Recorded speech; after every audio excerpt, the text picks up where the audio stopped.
Welcome to the Be Ruthless Show, where we have the conversations that other people don't, the conversations that other people won't. I'm your host, Sam Ruth, and I'm ready to make a lot of noise and disrupt things, ruthlessly. Thanks for being here today. Now let's get to it.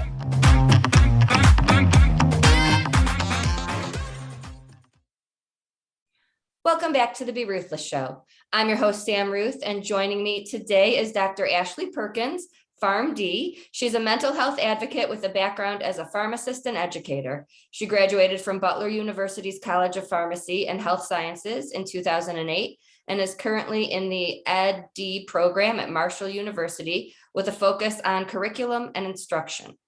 In March of 2020, with John Bollinger, she formed We Matter Too, Inc., which focuses on helping those with mental health issues and mental disorders through first-person narratives of experience. When removing the biggest barrier to seeking help or treatment, stigma or the fear of judgment, you can possibly help more people find help or seek treatment if they so desire. I am so grateful you are here and we are finally connecting. I have followed Dr. Ashley on Twitter, which I know nothing about. I just know that you are amazing and you're open and you're raw and you're real, and that's what this world needs. So thank you. No problem. Thank you for having me. What is We Matter Too, for those who don't know? Well, We Matter Too was just a really random idea I had. Actually, at the beginning of the pandemic, we did not plan it that way. I don't think anyone really did. But it was the end of January. I had just recently left my last job. I was teaching at the School of Pharmacy at Marshall University. My family and I were just about ready to be relocating from West Virginia to Florida. And so I was in that transition process. And I just had this random idea because I had started writing my book, which I had titled I Matter Too. And of course, as I was writing my book, I'm talking about all these labels and how people try to stereotype and stigmatize us and put us behind these labels. And the title I Matter Too was so much about I matter, not the labels and the stereotypes and the stigma. I matter, me, my story matters. So I got to thinking, because a lot of times as I'm talking to people, my patients as a pharmacist or my students as a teacher, when I choose to make myself vulnerable and I share those parts of me, my story, and I break that barrier and I break it down, and I share that story, because a lot of times, especially when I'm in person, you can tell when people are afraid to share with you. They're just very nervous because, again, mental health issues, there's that stigma. So people aren't sure what they can and can't share with you. And you can usually see that nervousness in them at first, because they're like, what can I share with you? Are you safe? So I usually would share a little bit about me. I have, anxiety, agoraphobia, OCD, I have ADHD. I struggle with these things. I take medication. And usually by sharing that little piece of me, that tells people, hey, I'm safe. You can talk to me because, I'm not going to judge you. I'm not going to make you feel badly about yourself because, hey, I go through it too. So I got to thinking, if we start something where we have these people who have these experiences and we're sharing them openly, maybe people can come to us also sharing their experiences, and then we can help them get help, whether it be like we take you and show you where you can find therapists or whatever. Somebody might say, hey, I need this. We can help them find it. And especially being a pharmacist myself, I know it's even sometimes hard for me to navigate the medical system. So if it's hard for me to navigate the medical system and I have training, I know it's hard for everybody else to navigate it. So I was talking to my friend John, who is a public health. He just got his master's a couple months later actually, I got to watch, because of the pandemic, I got to watch him defend his thesis and get his master's in public health.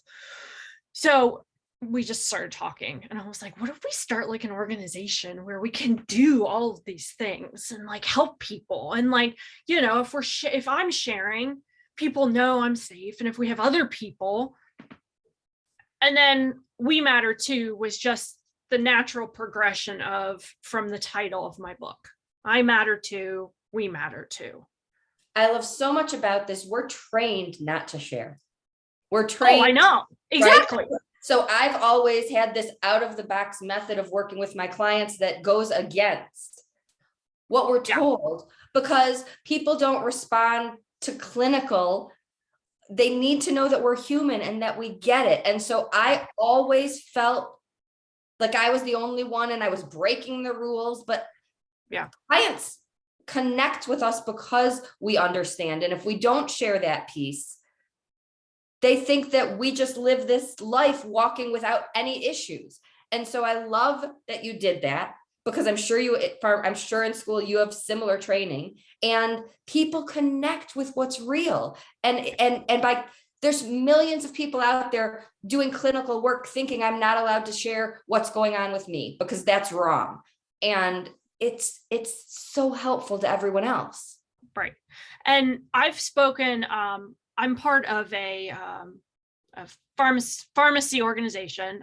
It's currently called College of Psychiatric and Neurologic Pharmacists. We're in the process of changing the name, but nonetheless, because I specialize in this area of pharmacy. And through that, I have spoken to pharmacy students who are in pharmacy school, the student chapters.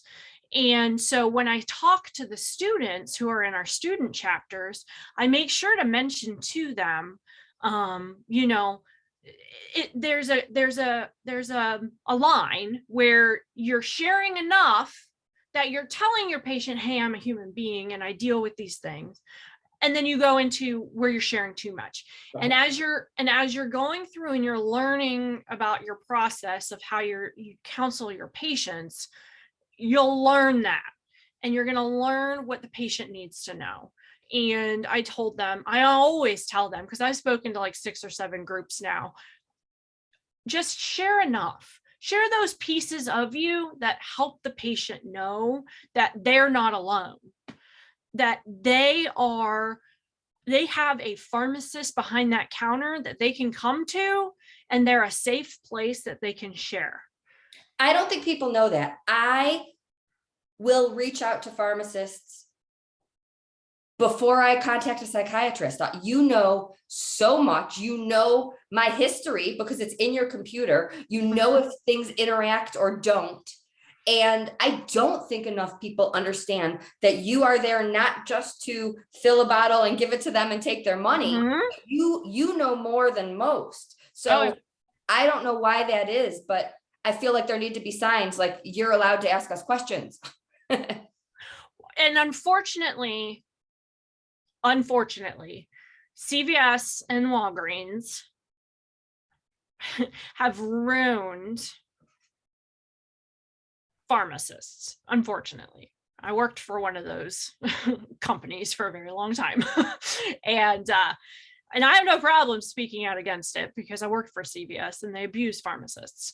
So it's unfortunate what has happened to pharmacists, because pharmacists don't have enough time because all the other things they have to do. Because a lot of times you walk into those pharmacies and they look so busy, it's like you feel bad bothering them.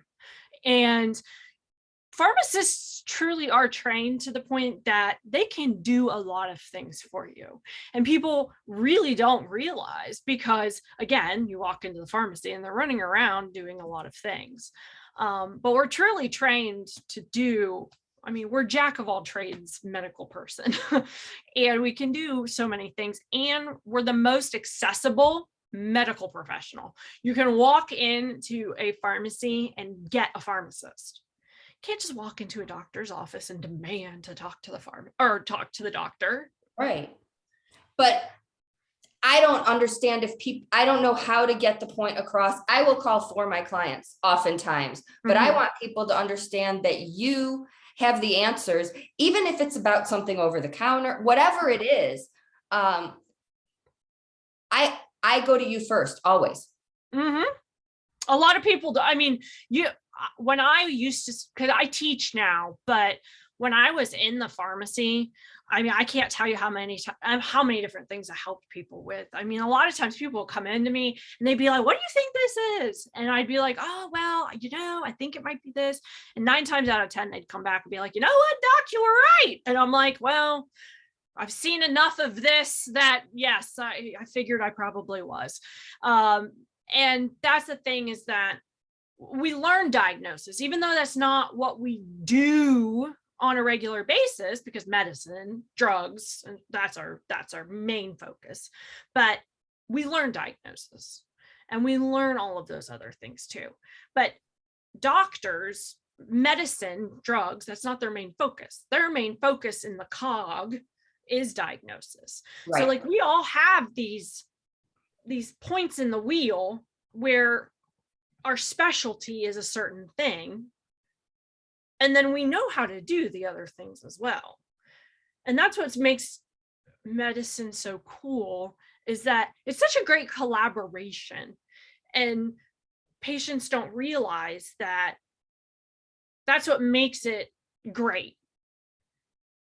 is that we all work together so well, and you can come to all of us for so many different things, but we also have our specialties for a reason.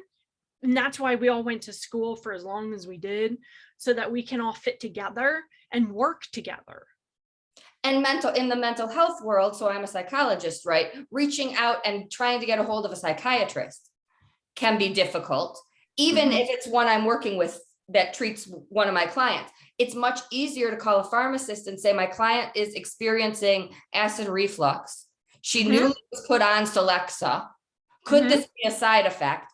And get an answer immediately, because so many people out there run and try to take it with things that might make it worse. So I just want people to recognize, how often have you reached out to a doctor and waited 3 days for a response? Absolutely. Pharmacists are there, they know. And I know through working with clients a ton about psychiatric medications just from my years, but so many ins and outs. And I think that the world needs to understand that you're 24 hours on the corners everywhere.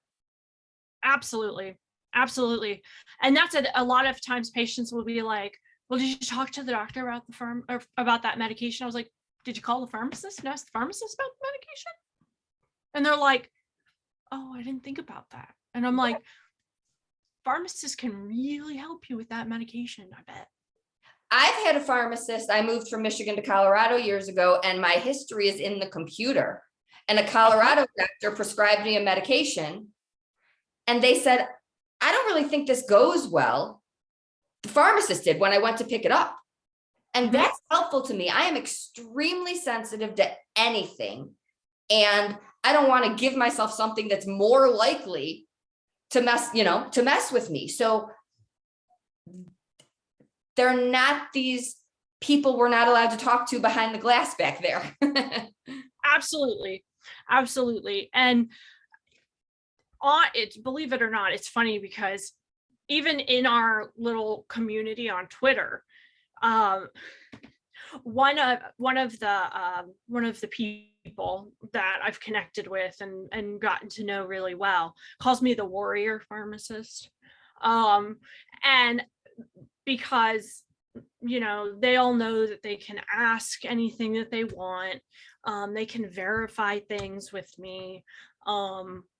And I've done everything that I can to make sure that, I listen, and we are, I'm open to their opinions and their perspectives. And I've learned a ton from them as well, as we have conversations and we talk about things and all of that, because we have a lot of conversations on Twitter, because we try to have a very open and inclusive community, because as I've talked about too, not everything's about medication.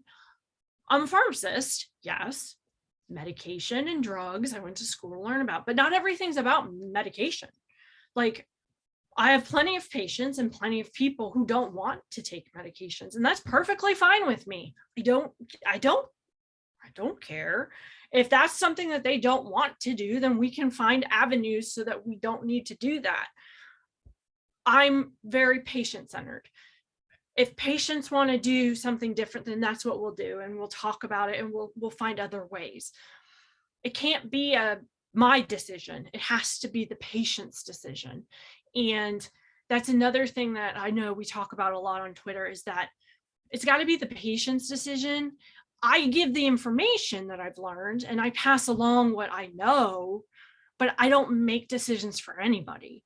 I just give information and I answer questions, and I do it with transparency, but I'm not going to sit there and do anything about making anybody's decisions, because that's not my place. And you are, for my audience listening, you know my style. You know, I share about my loss and grief, anxiety, PTSD. Dr. Ashley is the same way. In the time I've followed you, have you always been as open with your story? It probably came, so I started to really be open and honest fully after I was discriminated against for my mental health. So in 2019, after that happened, I was just like full on, like, let's just start being open, because I knew at that point that if it could happen to me as blatantly as it could happen to me, and then after I reported, to have it like come back, and the retribution that happened, then I was forced, within the volunteer organization that I volunteered in, I was forced to resign my position. Then I was continuously bullied and treated poorly and emotionally, just, it was awful. And then I finally left the organization after 8 months start to finish. And then that's when I started writing the book. But I just, when I realized how, with all the privilege and education and know-with-all that I have, that it was very wrong for them to do everything they did to me, I was like, no. If you think you're going to try to silence me, you have another thing coming. And then I was on the warpath.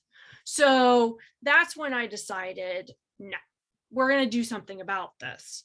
And that's when I started being very open about it. And I knew I was taking a very huge risk, because as a medical professional, I knew I was putting a lot on the line in order to do this. But for me, I knew that what had happened to me, people needed to know. And people needed to know that it was very wrong. And I couldn't let more people go through what I went through if I could let people know sooner, so I could help decrease the amount of harm, because what I went through was totally wrong. And the amount of harm that came to me was just, I'm still dealing with it, because I have PTSD now, and the physical and emotional stuff that I'm dealing with still, like, I wish upon nobody. So I wanted to make sure if I could use it as an awareness part, that's what needed to happen.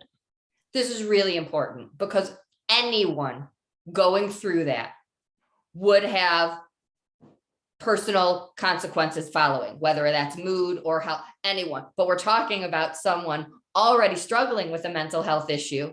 Absolutely. And nobody understands what that does. So the fact that it's wrong needs to be broadcast everywhere, because it's happening every day all over, and people don't know that they have rights. They don't know there's an Americans with Disabilities Act.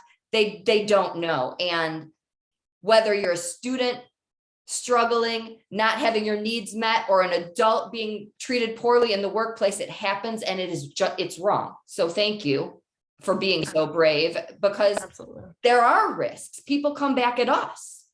Oh yeah. And that's the thing is, like, when I first started doing this, I knew it was going to be hard. I didn't know it was going to be this hard. And so, like, it's taken me a while to like build up that like real tough exterior. Now it's just like, it's an everyday thing, but now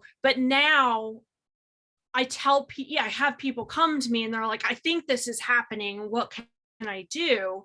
And so I give them the tools. I'm like, okay, this is what you need to do. And at some point, if you get too uncomfortable, come to me.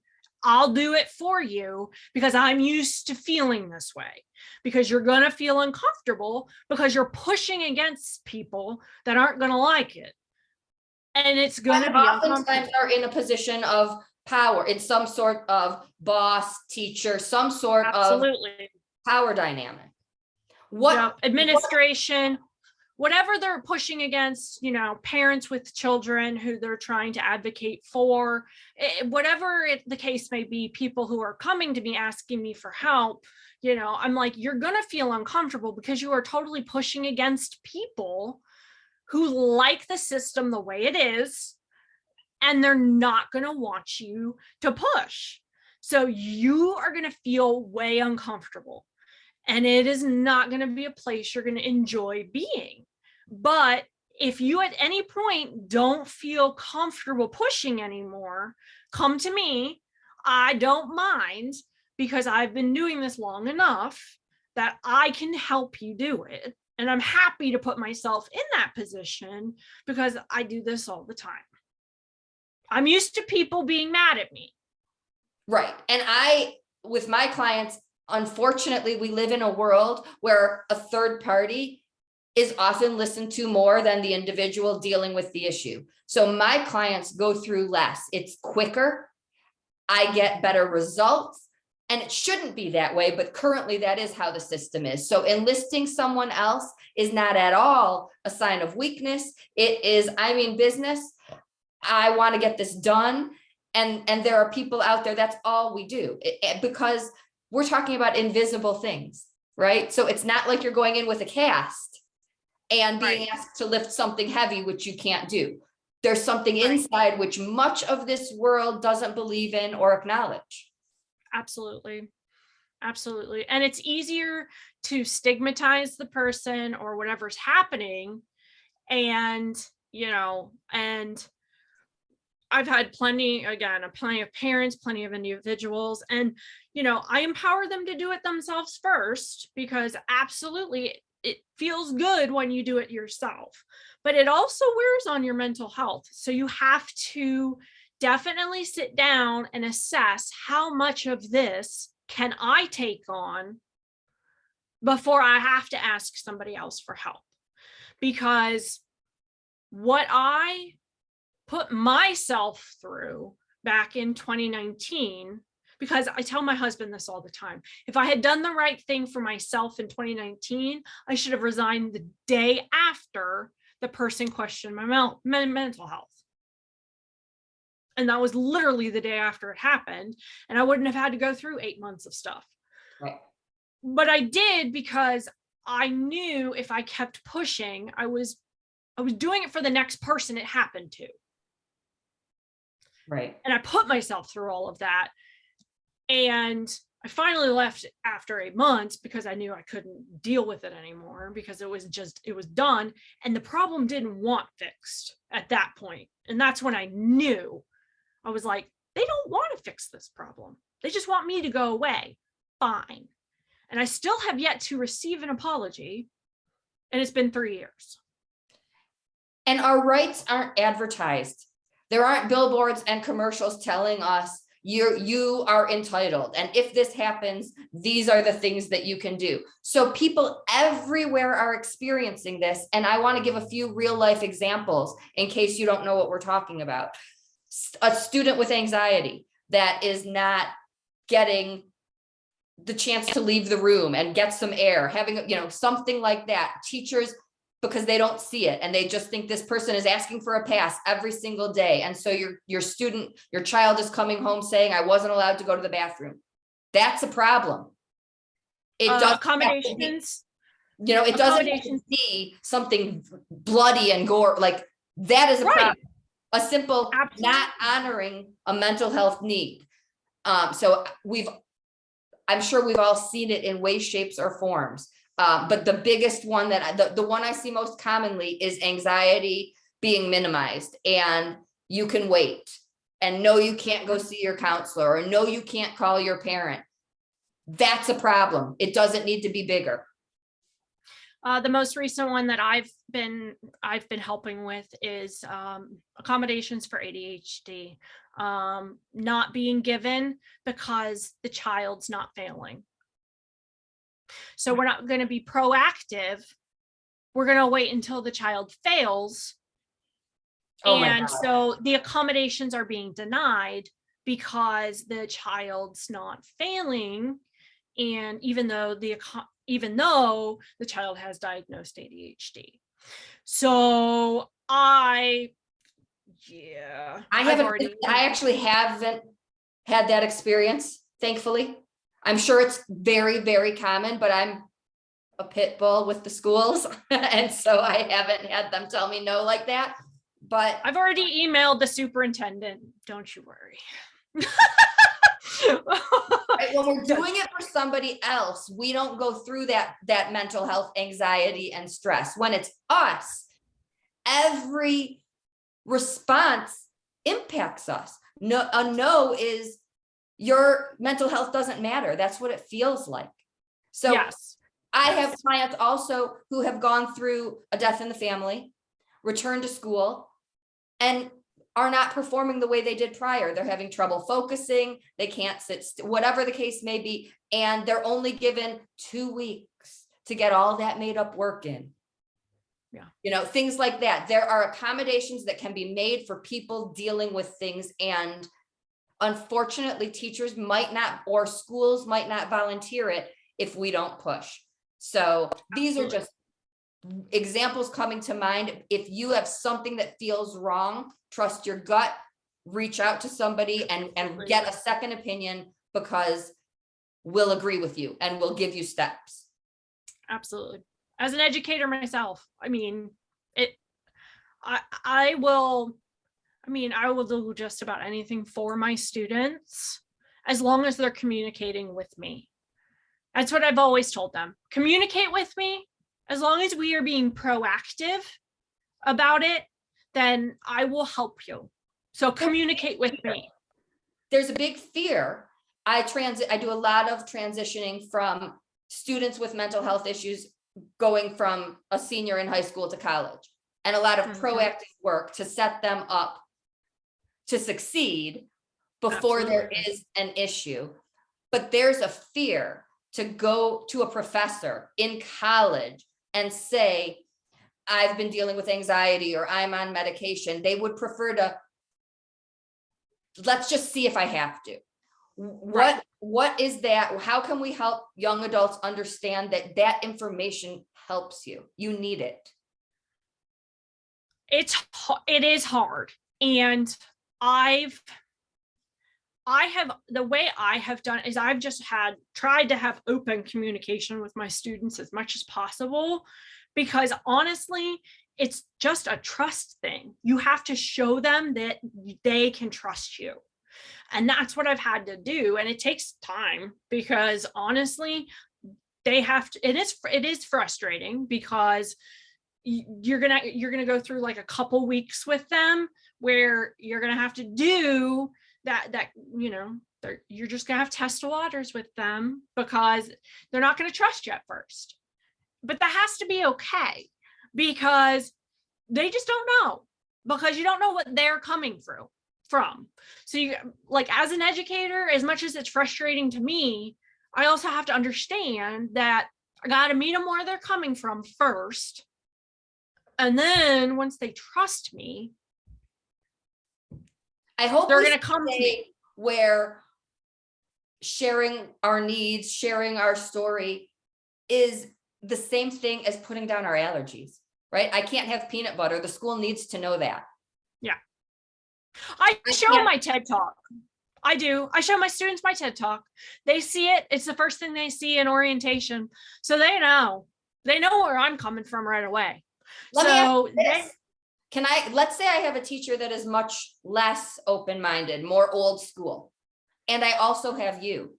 Can I come to you for advice on what do I do to get through this other barrier? Absolutely.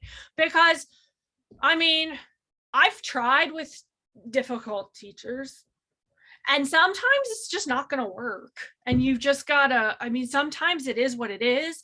And I've tried, but you do what you can. And sometimes they'll listen and sometimes they're willing to work on it.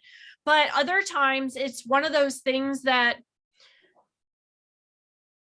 I wish I had an answer. I wish I did, because sometimes because unfortunately I've worked with not such great teachers. I'm just going to choose my words wisely on that one. No, and personal story come to mind too. And I wish I had an answer for that one, but I just choose to not agree with them and move forward, because we can't all agree all the time. And I just don't agree with the way they teach. And I focus on how I teach. And I know the way I teach works because my students feel comfortable coming and talking to me. And they always, for the most part, now that I'm tough and they know that. And I'm zero tolerance on funny business, and they know this. But I'm always there to support them through it. So, they all know this, and I'm very clear and to the point with that, but they know it's for their benefit, because they know they're going to go out in the real world and they're going to deal with people with no funny business. So I got to prepare them. And this is why. I just want people to know that if you're not getting somewhere with a person, and you have a really close relationship with another teacher, they might have some insight or input. There's also nothing wrong if we're talking about, even if we're talking about high school, any grade. If you have a major conflict, there's nothing wrong with changing a class, dropping a class. If it's that much of an issue. I've dropped a class. If it's impacting your mental health that much, my 12-year-old niece had an issue, a certain teacher that it didn't go great, and we are not letting my 9-year-old niece have that teacher. It's just not worth going through. So there's also strength in knowing who you're going to do best with, and not letting other people, once you have the choices, into your circle. And your parents have those choices and the right to help. We can make changes when things are affecting our mental health. We all have teachers we don't love, and it can't be done for everything and everything. But when it's truly impacting your well-being, that's a problem. Absolutely. I've even dropped last year I had to drop a class. I was taking 2 classes and I had to drop one because I had too much on my plate. So I had to drop class. Never done it before, but I did it because I had too much on my plate. I was proud of myself too. And it was the best decision ever, because I continued to have things come up, and I finally said, I'm glad I dropped that class. Isn't it amazing? Like, that's amazing that you're proud of yourself. I was about to say congratulations, because we get focused on pushing through, or knowing that this is too much is a gift, and making that adjustment, you'll get it done. It'll still happen and you'll do better. Absolutely. Yep. I'm taking it this semester. So, and things kept happening after I dropped it. And it's like the universe just told me I needed to drop it. Yep. It ended up being the best thing that could have happened. So I'm taking it this semester. So it'll get done. How do people become a part of We Matter Too? How do people get I Matter Too? Where is it? So We Matter Too, we want to at some point have volunteers. We just don't know when that is. Okay. We're getting there. We're slowly expanding and getting more things on board. What I do on Twitter, where we have conversation threads where we are constantly talking about mental health, which we truly enjoy. I enjoy having those conversations. We want to, at some point, turn that into a forum on our website. That We would be just don't know how. just Yeah, as we just don't know. I see them, that I think, I mean, they help people and the comments that come in. But even how do people follow and pay attention to the organization, even if they're, or just get in touch with you to learn more for when those things are available? We have our website, wematter2.org. Okay. And on that, we have resources. We have social media type stuff. So like if you want your story shared, there's ways to do that.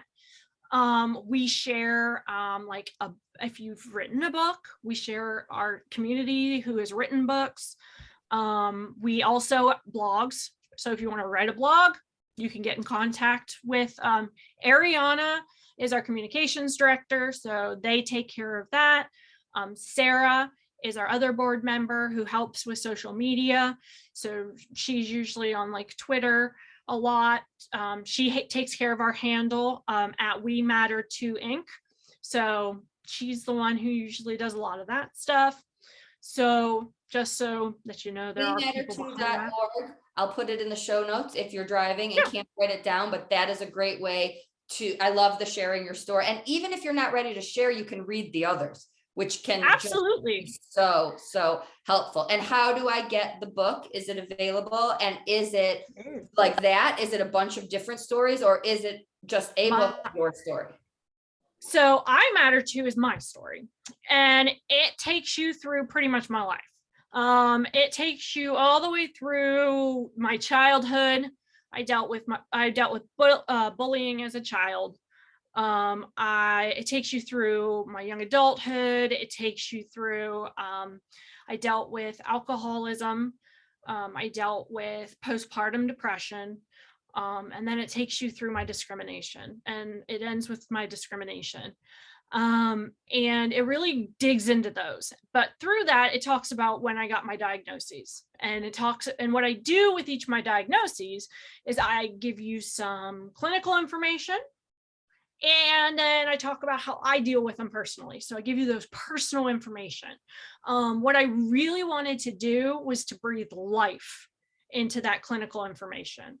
I wanted to give you how I go to the grocery store and my experiences in the grocery store, and how anxiety manifests as I go through the grocery store. I call it cart road rage. Oh my God, I love that. I call it cart road rage. And I actually go through the imagery and the experience so that you can feel what I feel as I'm going through it. And I explain that stuff, but I've also explained, the clinical aspect of it too. I go through ADHD. I explain the clinical side, but I also tell you me. Agoraphobia. Again, I tell you the clinical, and I also tell you me, like how I don't like public transportation, what it feels like to go out in public. Again, agoraphobia, for those who don't know the name, it's just, the clinical term is fear of open spaces, but it's more than that. It's really not wanting to go outside. For me, I feel claustrophobic around people.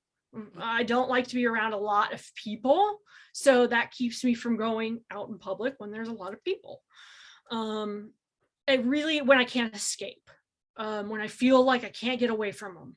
And then I get into a panic attack and it gets real bad. The pandemic has made it worse. I go into my OCD diagnosis, and then I go into my PTSD diagnosis, which came after my discrimination. And I talk a lot. I introduce stigma at the beginning, and I talk a lot about stigma. I talk about microaggressions. I talk about discrimination. I dig into it. I talk about the research. I talk about it all, because I want this book not only to be something that somebody can pick up and feel seen reading, but I wanted somebody who does not have mental health issues to be able to pick this book up and read it, and for all of those stereotypes to be smashed. Because I want people to understand that people living with all of this stuff can live lives and have all of that stuff be like misproved by reading this book. And that's why I did this. It's not sugar coated. I don't placate you. I cuss, I swear, I drop the F-bomb all the time. It's the brutal truth.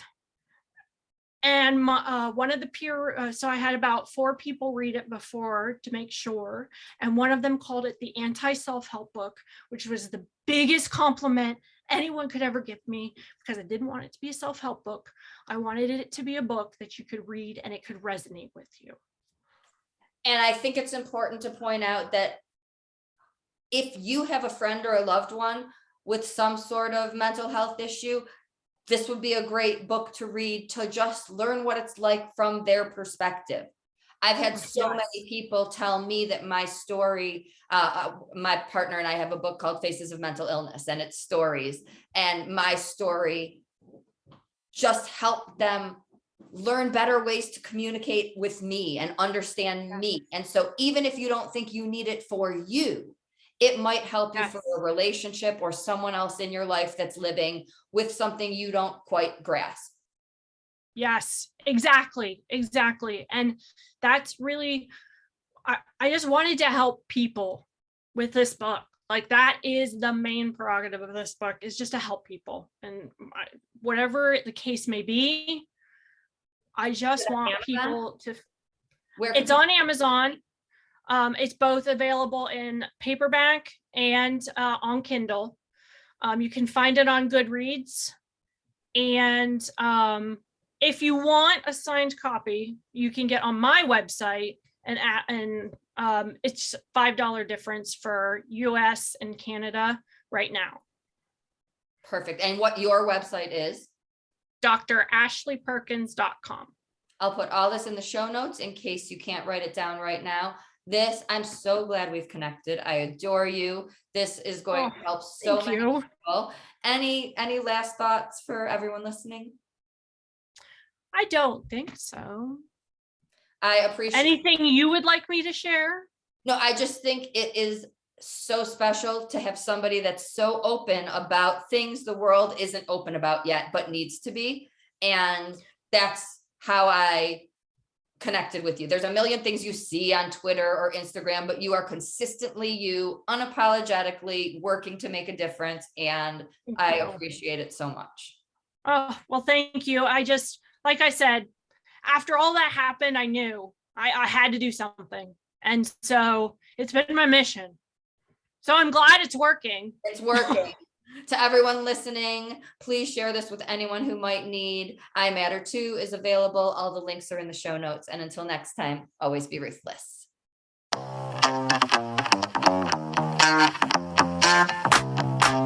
Thanks so much for listening today. Your support means everything to me, truly. If this podcast resonates with you, please do me a favor and join in the Ruthless movement by making some noise and doing one of these 4 things. Subscribe so you don't miss an episode. Tell a friend so we can break stigmas even faster. Leave a review so people can see what you think of the show. And last, if you want to learn more about me and be a part of the Grief Hab community, please head on over to the Facebook group. We'd love to have you. Thanks again for spending your time with us, and see you next week.